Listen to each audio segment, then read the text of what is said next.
Welcome to Hope Springs Eternal, where we're having positive conversations about the United Methodist Church. Today we're talking to Rev Dr Dawn Chesser, who is an ordained elder in the United Methodist Church and a member of the Holston Annual Conference. She is a third-generation United Methodist minister. She completed both her Master's of Divinity and a Ph.D. in Liturgical Studies at Garrett Evangelical Theological Seminary in Illinois. From 2013 to 2018, Dawn was the Director of Preaching Ministries for the General Board of Discipleship of the United Methodist Church in Nashville, Tennessee. In this position, she was responsible for creating programs to improve preaching across the denomination. She trained leaders in every jurisdiction, evaluated programs designed for improving preaching, wrote and published weekly preaching notes on the lectionary texts, and so much more. We hope that you are blessed today with this conversation as we continue to have positive conversations about the United Methodist Church. Welcome to Hope Springs Eternal. We have with us today Reverend Dawn Chesser. Dawn, it's great to have you with us today. I'm so excited to be with you. Thank you for inviting me. So my first question with you is, how did you become a part of the United Methodist Church? And just tell me a little bit about your call story. Okay. Well, like so many of the other folks that you have already interviewed, I am on the list of people who was born into a deeply Methodist family. On my mother's side, my grandpa was a pastor in the Nebraska Annual Conference. My uncle also in the Nebraska Annual Conference.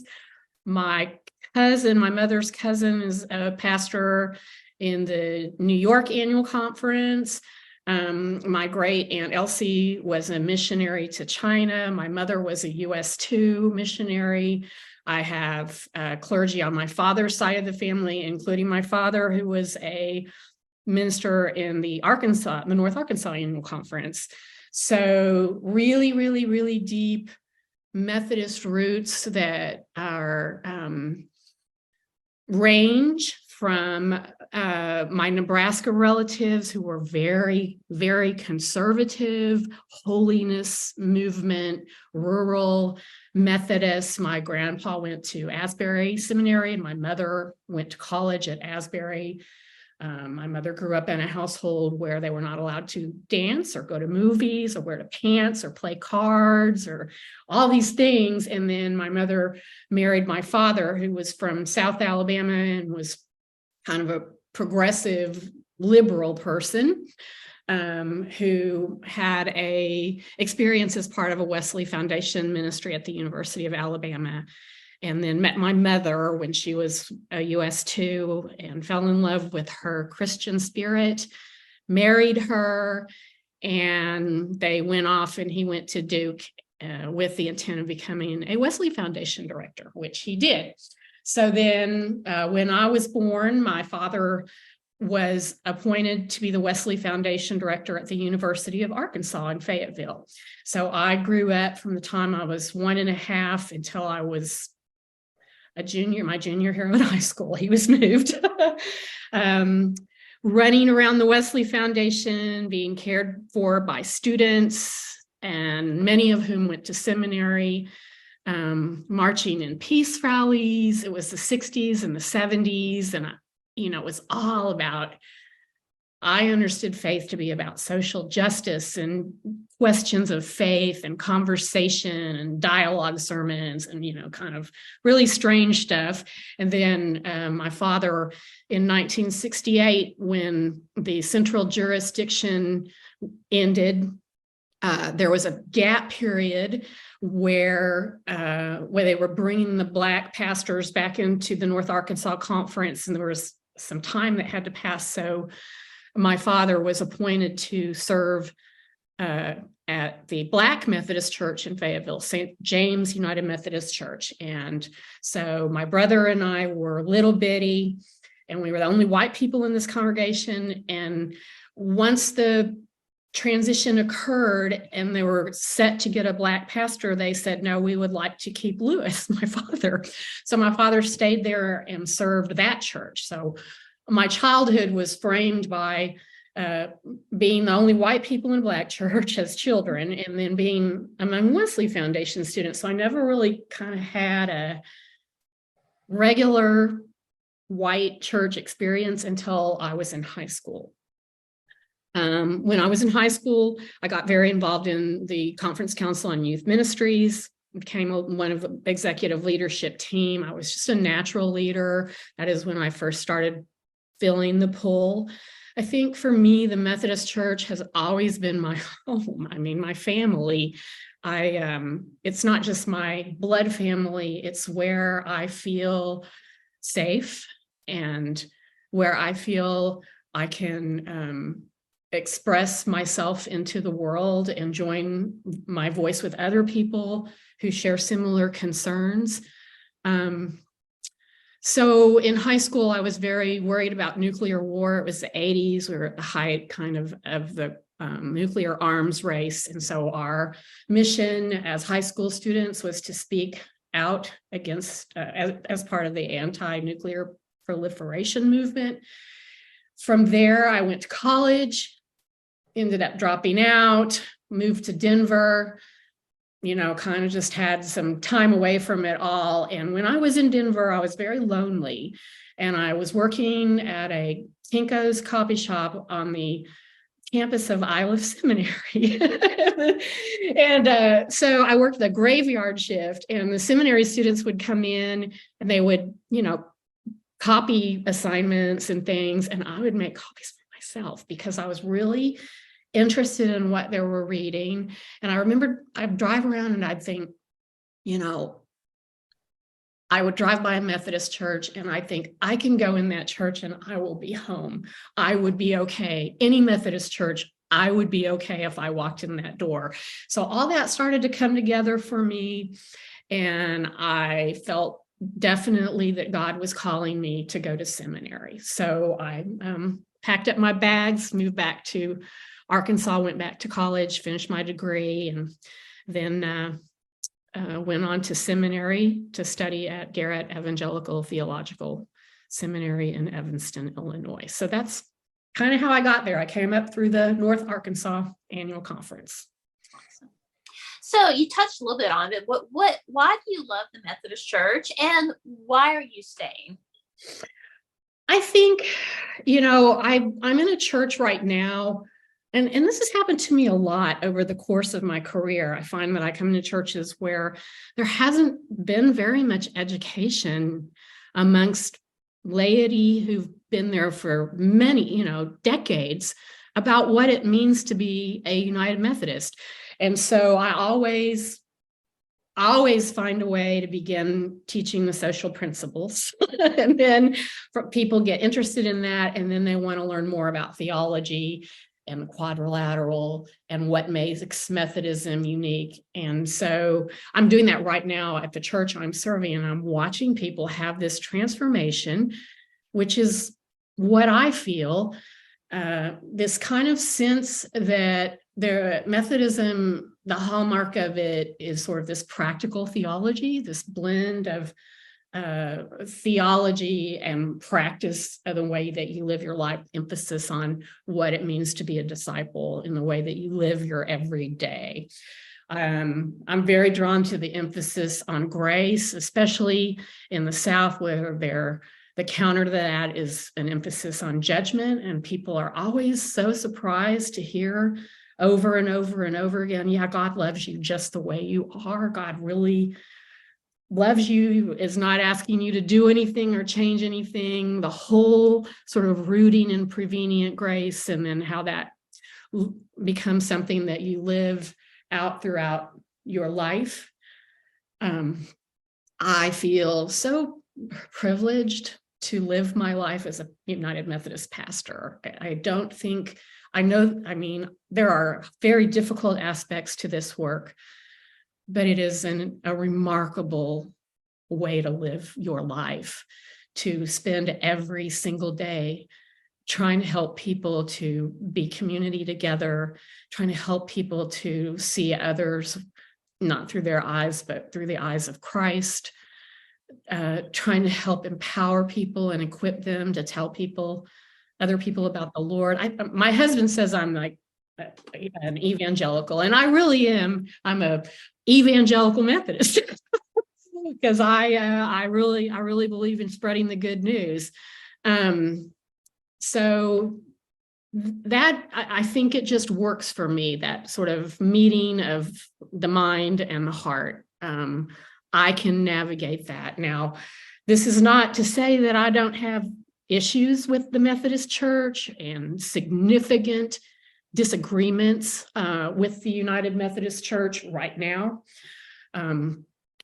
My first full-time appointment, I served as the associate pastor at United Methodist Church in Downers Grove, Illinois, Chicago.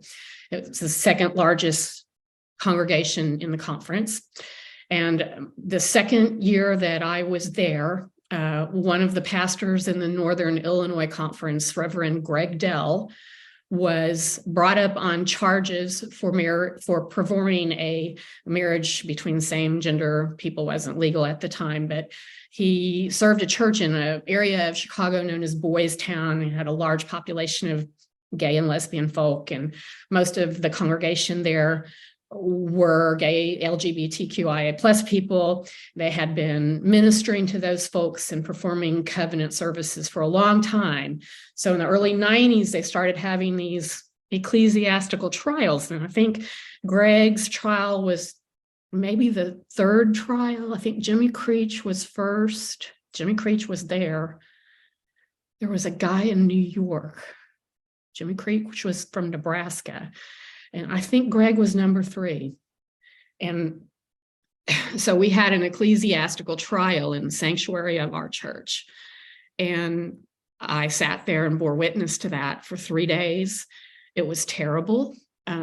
Charges were brought against Greg by somebody from outside of the conference. Northern Illinois was a very progressive conference.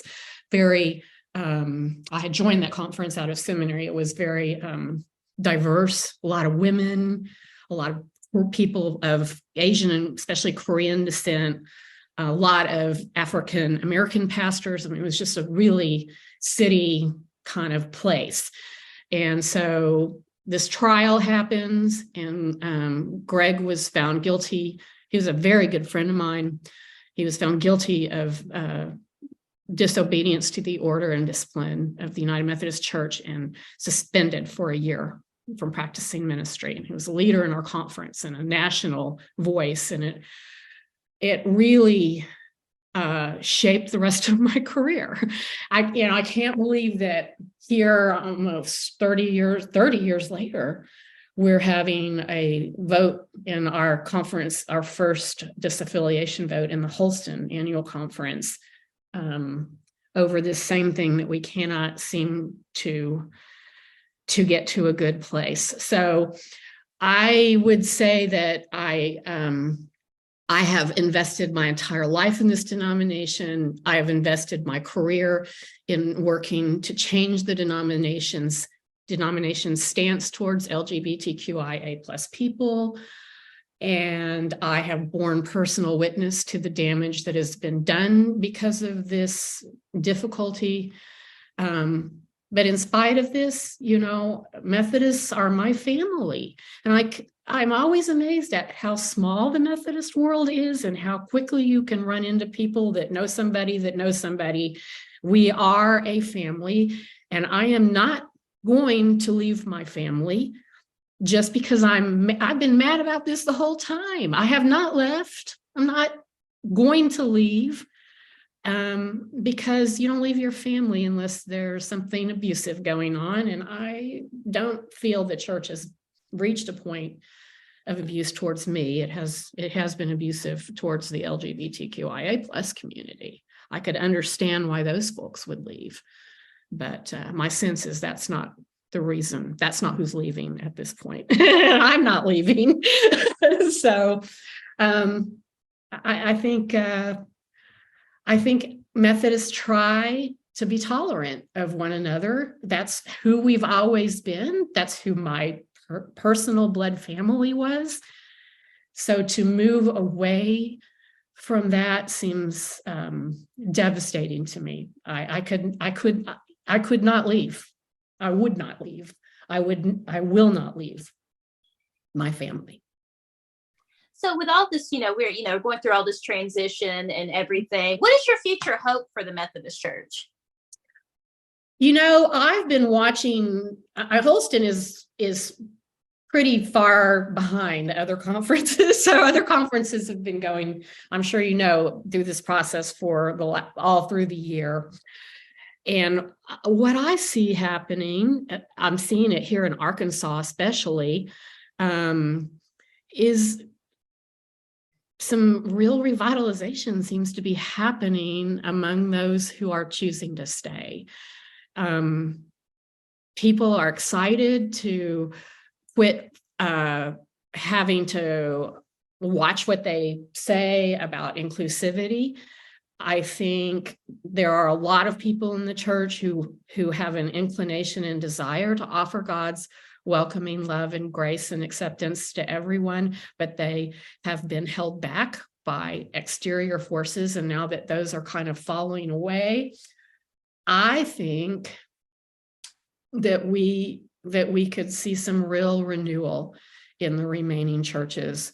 The folks who don't want to disaffiliate are going to need to find places to land. And there are lots of small churches and medium churches out there who would love to have those people come and be a part of their communion.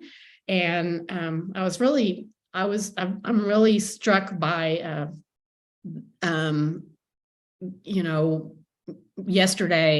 yesterday's text was doubting Thomas. and after I preached on that, I just kept hearing Jesus saying, peace be with you, all day long. And I feel like we all just need to hear that message of we are accepted as we are acceptable to God. Jesus brought peace to us, left it in our hands.